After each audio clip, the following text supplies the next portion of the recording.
And hello, and welcome back to another episode of the RSEB podcast, where we discuss things all related to the capital market. And on this episode, I'm joined today here by Ms. Dechen, and she represents the policy division here at the Securities Exchange of Bhutan. So recently, there might be an announcement which will come out about something called a rights issue. So regarding that, we will be talking about rights and what is rights and everything around what is rights. So with that, Dechen, what is a rights issue? So, a rights issue is a way for companies to raise additional shares by giving the existing shareholders the rights to purchase new shares at a discounted price, typically in proportion to their existing holdings. So here's how it works. So firstly, it's offered to existing shareholders. So the rights is offered to existing shareholders, meaning those who already own the shares of the issuing company are eligible for the rights. Then the discounted price. So the rights issue shares are offered at a price that is lower than the current market price. And then we have proportionate allocation. So at the time of rights issue, the existing shareholders are given the right to buy a certain number of new shares based on the number of shares that they already own. Okay, so for example, I own a company A share and then they announce rights. So I will get the first preference, right? Yeah, the shareholders are given the first preference. So if I give an example, if a company is issuing 200,000 new shares as rights issue to the existing shareholders, and the existing shareholders have the right to buy one new share for every 5 shares they held. And maybe let's say their market price is 10, and so their offer price will be lower than the market price. So let's say their offer price is 8. So in this case, the rights issue ratio is 1:5, and if I own 20 shares, then I can buy 4 new shares at neutral 8 per share.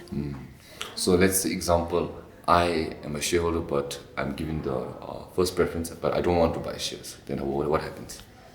If you don't want to buy the share, you can either renounce. Renounce is you can transfer the rights share into someone else's favor, in someone else's name. So that person can buy the shares in your place at the rights offer price. Okay. Or they can sell the rights shares during the auction time.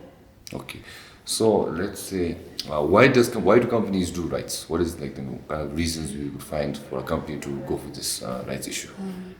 So as mentioned earlier, the companies, they opt for rights issue in order to raise additional capital for various purposes.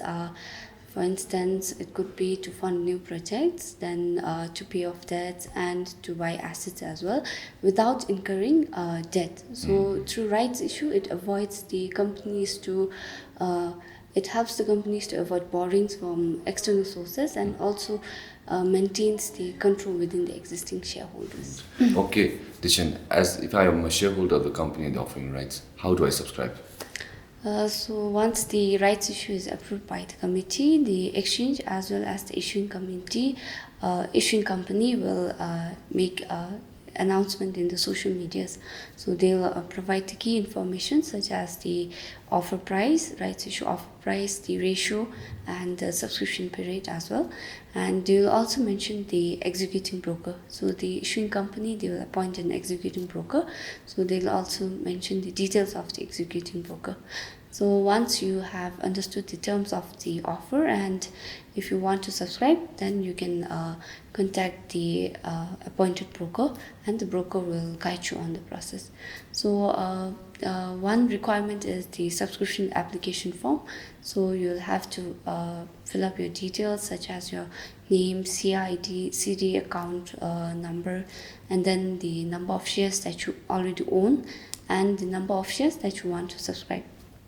And once the form is complete, then you'll also need to make the payment. So you'll have to deposit the subscription amount in the broker's account. So one thing to be noted here is that once your form is complete and you have done the payment, your subscription to the new shares is confirmed. However, the allocation the new shares will not be credited to your account immediately, because in rights, firstly we have the subscription period, then we have auction, then only after the auction is complete, then only the allocation is done.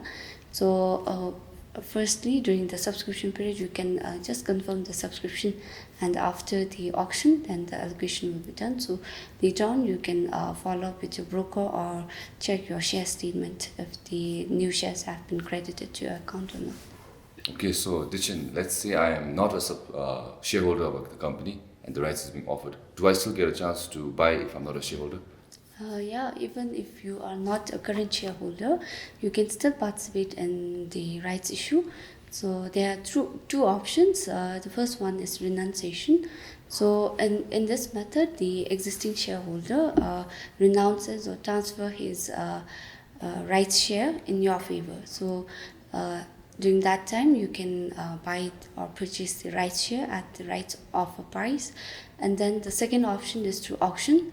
So once the subscription is closed, the executing broker will submit a list of submit the statement of subscription received, as well as the list of unsubscribed shares. So these unsubscribed shares are then auctioned off. So during the auction, the general public, regardless of whether they are a current shareholder of the company, they can participate and purchase the rights issue.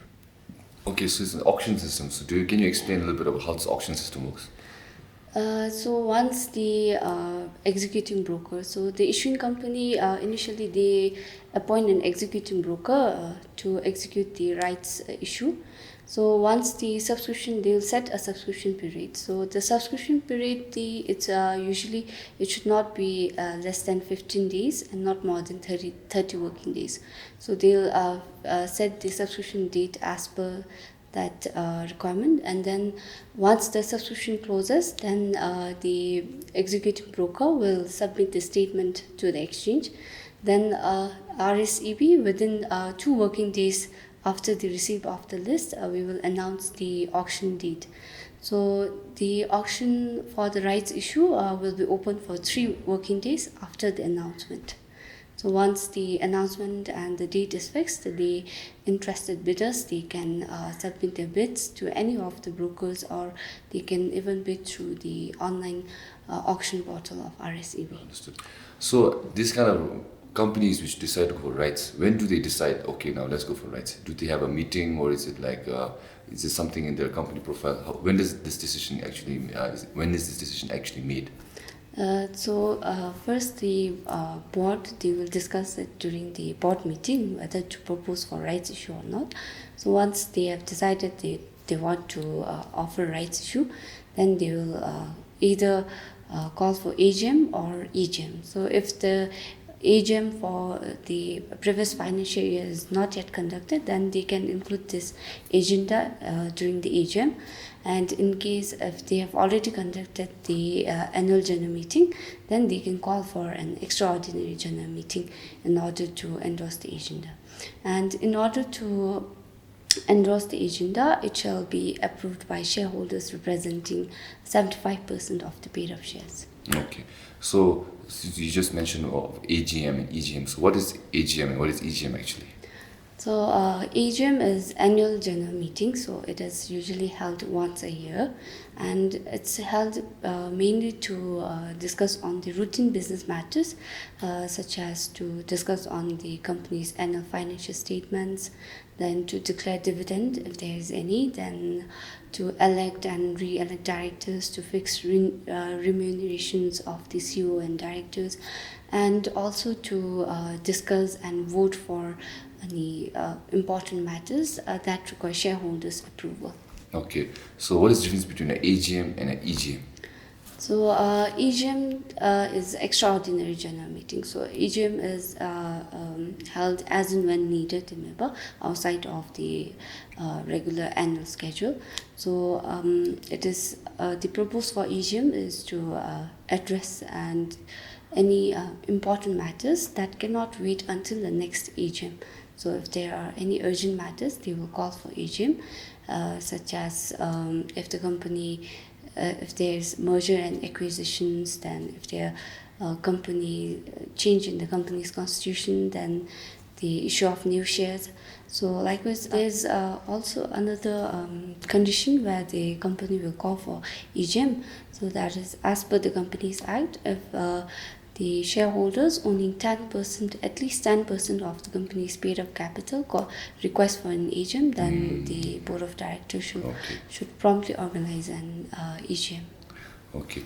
So Dechen, you mentioned that you need some like 75% endorsement, sometimes 10% endorsement from the shareholders. So does it mean in a general meeting, whether it be annual or extraordinary, even if you have one share, you are eligible to participate in the meeting? Irrespective of their shareholdings, all the shareholders, they are eligible to participate and they can exercise their voting rights. So currently in our Bhutanese context, most of the minority shareholders, they do not turn up for the AGM and EGM. So only the majority shareholders are present during the AGM and EGM. So we also announce the AGM dates on our social media as well, when the company informs us. So the minority shareholders, they can participate in the AGM as well, or they can form a minority shareholder representative, and then that representative, he can attend the AGM and exercise their rights. Oh, okay. So hopefully, I think the PCL will have a rights issue this year, right? So the PCL rights issue, they have endorsed it in the EGM, but they're yet to get approval from the rights issue committee. So we'll have to put up the proposal to the committee, and then the committee will decide on the approval. Okay, so if it does get approved, I think then maybe the potential investors, if you're already a shareholder or not a shareholder but interested in participating, there might be an opportunity to. So please stay updated with RSEB's website and also socials for any updates on that. And if there's any questions regarding how these rights can be subscribed again, you can always watch this podcast again, or you can contact RSEB's contact number or email, right? You'll respond, right? Yeah.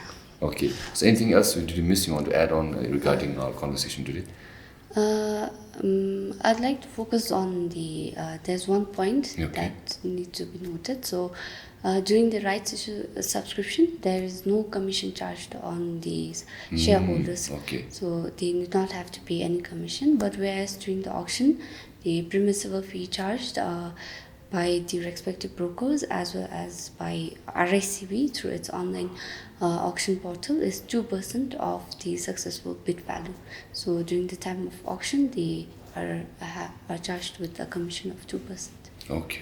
All right. So thank you, Dechen, for giving us this information, and maybe we'll potentially have a rights issue and everyone can subscribe if they're interested. So until then, thank you all for watching, and we shall catch up again in the next episode of this podcast. Thank you and goodbye.